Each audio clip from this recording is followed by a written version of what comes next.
Too long. When the cell phone rings 5 in the morning, you just won an all-expense-paid Carnival cruise, or one of your parents is dying. Her voice clicking with trepidation, my sister said that Dad was being intubated because he couldn't breathe on his own, and this could be it. I was soon heading back to my hapless hometown of Albany. However, I wasn't convinced that this was in fact it. For the previous 20 years, my father's health fluctuated between ungodly and Old Testament Job.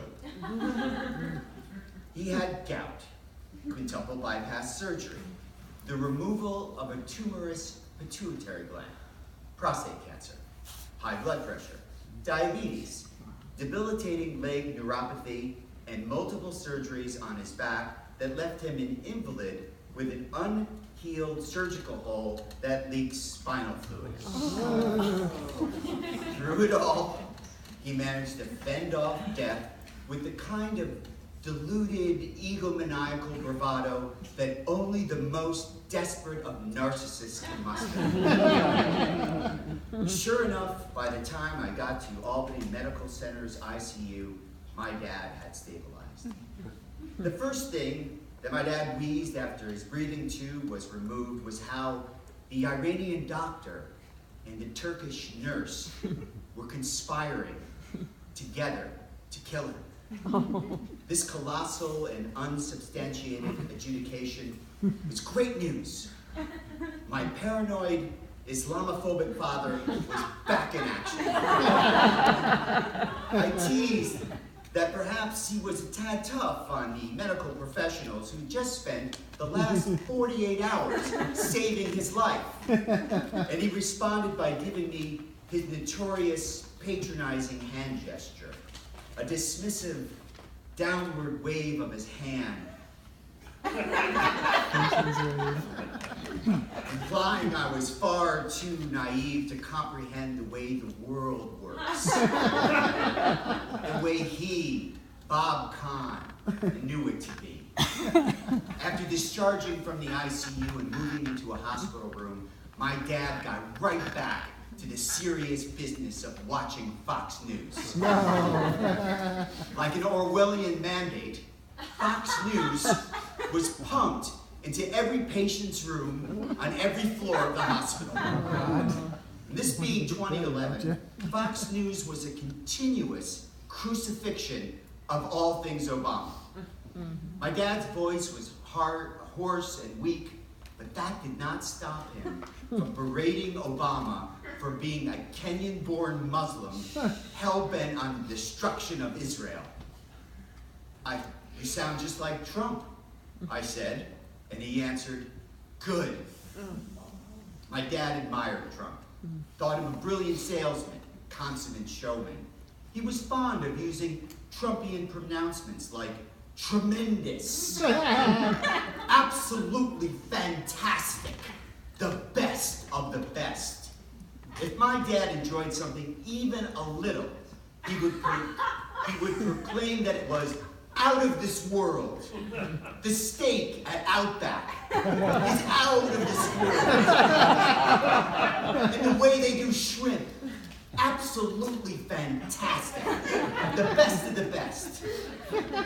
As for President Obama, my father divided the world into two monolithic groupings, for or against Israel. There was no gray area. If anyone fell into the against faction, he declared them Jew-hating, anti-Semitic sons of bitches. He thought this. My dad saw the Jewish people as the greatest, smartest, most talented people in the world. He thought this because he saw himself as the greatest, smartest, most talented person in the world, and also conveniently Jewish. It was curious that although he believed Jews the chosen people, individually he was not as generous. Sidney Myers was a first-class schmuck. Andy Appleman a born loser. Cy Weinstock, a lousy lawyer, didn't know his ass from a hole in the wall. My father's ultimate love-hate relationship was not for Jews, but for the Germans, specifically Nazis, or as he pronounced them, Nazis. The only books he would read were about the Third Reich and Adolf Hitler. His fascination with Hitler bordered on fanboy. He perfected a unique skill of working Hitler into any conversation. When I called him to tell him I was getting married, he replied, "You know, Hitler's marriage lasted 1 day. And then he killed himself." Congratulations.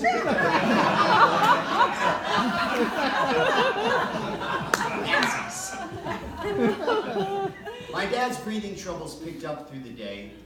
The doctor decided to order Ativan for anxiety and a painkiller to help him sleep. Every few hours, a technician came by, wheeling in an apparatus that sucked out the excess fluid from my dad's failing lungs.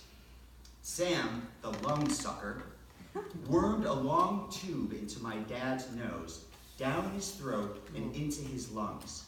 While being inserted, it caused considerable discomfort to him, and the audible swooshing of vacuum mucus made my eyes water due to the overpowering effort it took me not to vomit. In my head, I calculated how long I would have to wait before I could snuff this moment out with lots and lots of sweet, gentle, life-forgetting vodka. That night, my dad was unable to sleep and panicking about his breathing. I asked the demure on-call nurse to administer the doctor-ordered meds, but she claimed no order was given. I told her to recheck her records, call the doctor, and get Sam the lung sucker up there to work his magic. By 9, my dad was in abject terror.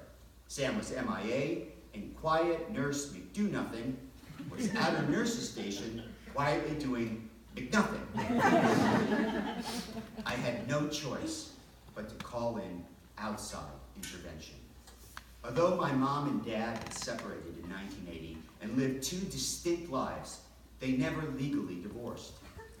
This decades-long dysfunction was due to my father being a divorce attorney who thrived on dominating and controlling people at their lowest and most vulnerable, helpless, emotional moments. And when it came to his own divorce, he was never going to amicably settle and give my mother half of everything. No, he felt it better to meet her publicly once a month in a shopping mall parking lot so he could methodically place $100 bills one by one into her outstretched palm. Oh, God. Yet 31 years later, the only one he trusted to oversee his medical rights was his not ex-wife. My mom is fluent at stepping into any crises and upping the stakes 1,000 After explaining Dad's situation, she erupted in her upstate nasal New York accent. "They won't give him the medicine? I don't understand, Jeffrey. The doctor promised us. He promised." "I don't know what the fuck's going on here, Mom," I rattled. And that's when I heard, "You can't use that kind of language in my hospital." Seizing a chance to vent, I dropped, "Well, saying fuck got their attention." That's all the language police needed to storm my dad's room to impose lingual justice. It was the nurse in charge of the floor, tall, strident, and fueled with a shallow, sanctimonious reality TV show sense of superiority. She commanded me to leave the hospital and ordered do-nothing nurse to test my dad's vitals. He let them know that no one was touching him until Sam got there and raped his lungs.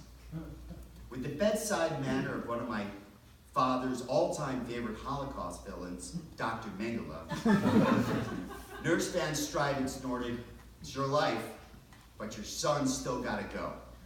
My dad pointed at me. "Don't you dare go. I'm dying." I assured him I wasn't going anywhere. And that's when I noticed that outside his door stood 2 steroid-swollen security guards. They must have called to warn that there was a short, sarcastic, middle-aged man up there on a cell phone call with his mother.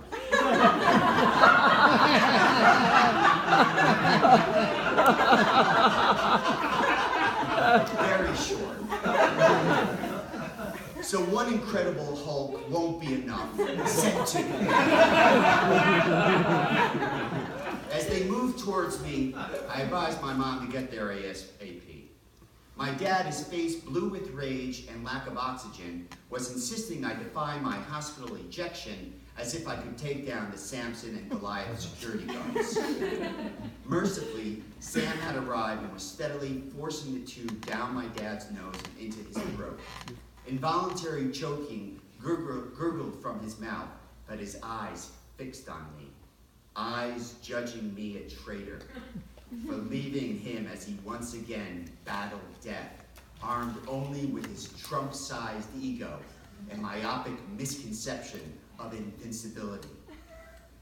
I was allowed to return the next morning. Dad's doctor was there, full of way too late apologies. Delicious drugs were dripping into his IV junkie tract arm. A DNR order was put in place in case of cardiac arrest. I had no idea when I left the room for lunch that when I came back he would be in a new room, neatly tucked into bed on a morphine drip, unconscious and actively dying. We never got a chance to say goodbye. I whispered into his ear that I loved him very much, and I thanked him for being a tremendous father. Absolutely fantastic. The best of the best. I held his hand, watching him take his last breaths. My sister, holding his other hand, said, "I can't believe this is really happening." I didn't have the heart to tell her that after last night, I was relieved that it was. Before his funeral, my mom thought I would be happy to know that Dad had bequeathed me his entire Third Reich Hitlerian library. What every boy wants. As I was saying I didn't want them, I could see my dad waving me off with his dismissive hand. Maybe he's right. Maybe I am too naive to understand the way the world works. Maybe.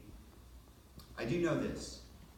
If my dad had lived to witness the vile and unrestrained attack that Trump and his lackeys have perpetrated on facts and freedom, as well as the malicious undertones of white supremacy, barefaced nepotism, Sean Spicer's daily double-speak dose of verbal diarrhea, and all those creepy connections to Russia bubbling like a toxic swamp from the despicable White House, that even my little Trump, my dad, Bob Kahn, would have stood with me to say that that lying, despotic, self-serving son of a bitch, he's not my president. Yeah.